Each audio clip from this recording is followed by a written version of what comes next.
মহর্ষি কাত্যায়নের একটি পুত্র সন্তান থাকা সত্ত্বেও তার ইচ্ছা হয় একটি কন্যা সন্তান লাভ করার।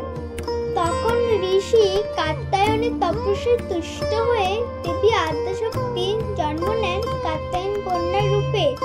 তাই তার নাম হয় দেবী কাত্যায়নী। নবরাত্রির ষষ্ঠ দিনে দেবী কাত্যায়নীর আরাধনা করা হয়।